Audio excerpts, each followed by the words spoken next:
Christ is risen. Christ is risen indeed. Hallelujah. Still, we celebrate the good news. It is the second Sunday of Easter after all, week 2 of our 7-week-long resurrection celebration. We are gathered around the same world-changing good news that so filled the rafters last week. Christ is risen indeed. But let's be honest. Compared to last Sunday, Easter Sunday, it's lost some of its zing, hasn't it? Well, the flowers still adorn the sanctuary, but they are fewer, not quite as vibrant. Easter hymns still abound, but we miss the brass and the many voices. We are here worshiping, but it's not as packed as it was last week. It's okay. It's quite natural, really, to feel a little bit, let down. For me, the letdown always comes the week after Easter. After spending Holy Week so centered and so busy with worship, after working to bring those special and meaningful services to life, when it's all over, it's kind of sad. The rest is good, much needed, but there's still letdown. The week after Easter, I always find myself wondering, was it all worth it? Was it worth it to do all that stuff? The Wednesday worship in Lent, the Palm Sunday procession, the Maundy, Thursday stripping of the altar, the Good Friday readings, the sunrise setup, the big Easter Day extravaganza. Was it all worth it? What is its lasting effect? What are we left with? Besides some fading flowers and some memories of good worship. What's left? I don't mean to be a big downer. It's still the celebration of Easter after all, but then I do wonder, on this second Sunday of Easter, if our emotions might be similar to the ones experienced by the disciples of Jesus in those days after his rising.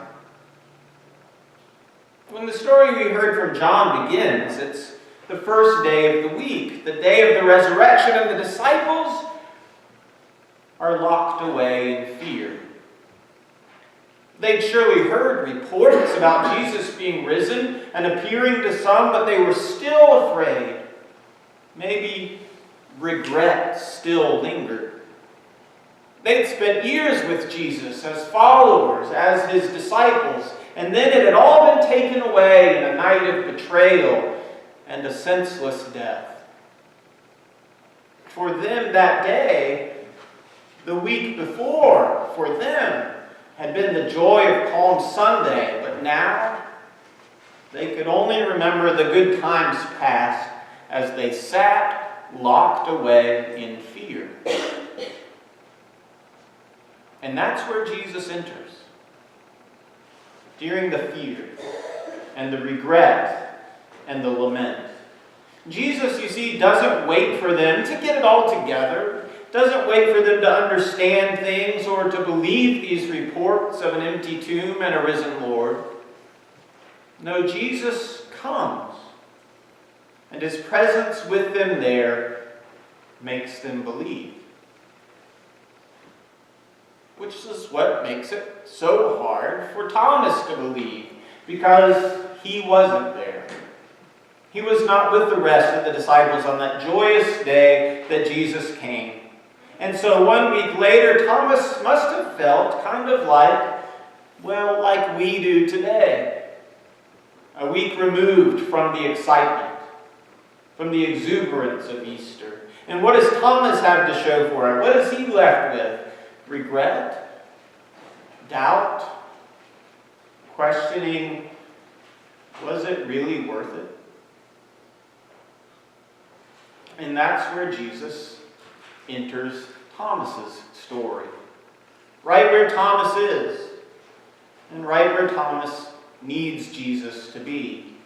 Jesus gives Thomas what he needs to believe, and he believes. It's a story about believing, about the disciples and eventually Thomas too believing in Jesus, believing this good news that he is risen, seeing with their own eyes and knowing with their own hearts that God has changed the world. In our spiritual highs, we can be like that too, can't we? Say, for instance, on Easter Day, when the music is blaring and the pastor is shouting and the good news is glorious for us, then how easy it is to believe that Christ is risen indeed. But other times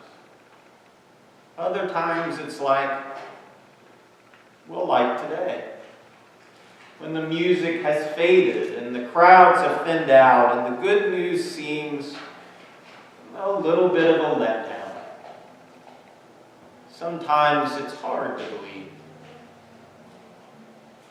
But this is where Jesus enters our story. And Jesus says something about this to us. At the end of the gospel reading we heard today, Jesus is talking to Thomas, and he says, "Thomas, have you believed because you have seen me? Well, blessed are those who have not seen and yet have come to believe." It seems like maybe Jesus is criticizing Thomas there, but I think he's really just talking to us. Yes, at that moment in the story, it's like Jesus turns and looks right into the camera, right at you, and says, "Blessed are those who have not seen and yet have come to believe." That's us. That's you. You know, it's like Jesus knew all the way back then that those who would not have the chance to see him with their own eyes and touch him with their own hands, that they would struggle with faith. Of course he knew this. So blessed are those who, despite those obstacles, despite those odds, still come to believe.